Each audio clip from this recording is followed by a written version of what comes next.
Do you know where your condensate lines for your central air are draining out to? If not, you're going to want to stick around and watch this video.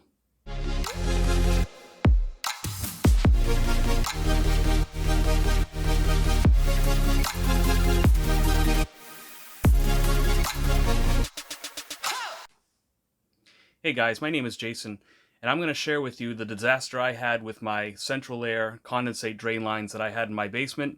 I'm going to show you how to fix it so you don't end up with a flood like I did. And hey, if you're new to my channel, don't forget to hit that subscribe button and click on that notification bell so that you stay on top of all my new videos. So I'm from New England, where the summers get extremely hot and humid. It's been approaching the 90s for the last couple of weeks. And that means that my central air systems have been running what seems to be nonstop. One of the things that your central air systems do is they pull the moisture out of the air. And it's where all that moisture drains to that became the problem in my basement here. Now I actually have two HVAC systems in my house. Got one up in the attic that takes care of the second floor, and one down here in the basement here that handles the whole first floor of my house.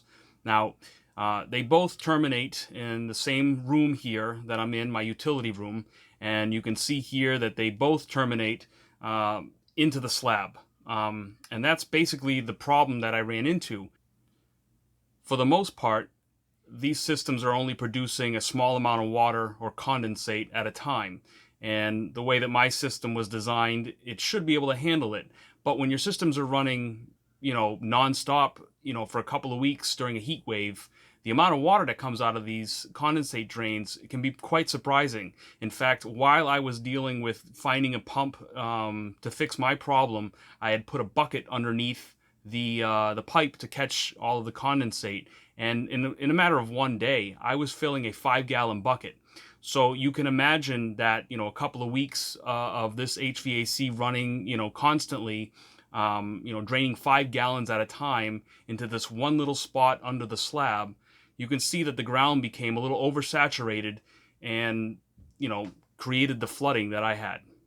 You can see by the outline of the calcium on the floor the size of the puddle that I discovered when I came into this room a couple of days ago.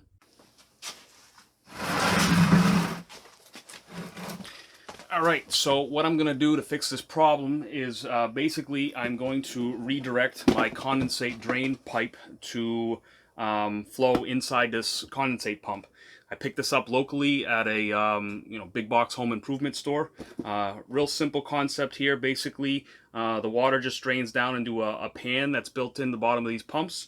When the water level hits a certain height, the pump kicks on and pumps it through these flexible PVC lines to wherever you have it draining to, a slop sink or a washer and dryer drain or whatever it is. They're real simple. There's no fancy connections, no glues, no threaded connections or anything that's needed. And as far as electrical goes, they basically just plug right into an outlet. So real simple to use, real simple to hook up. Let's get going.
Well, that was actually a pretty simple fix. I'm going to recommend that if you don't know where your condensate lines are draining to, do a little bit of research. If you see that pipe going into your slab, pick up a pump, prevent yourself from having a flood. Thanks for watching, guys. Don't forget to hit that subscribe button so you stay on top of all my new videos.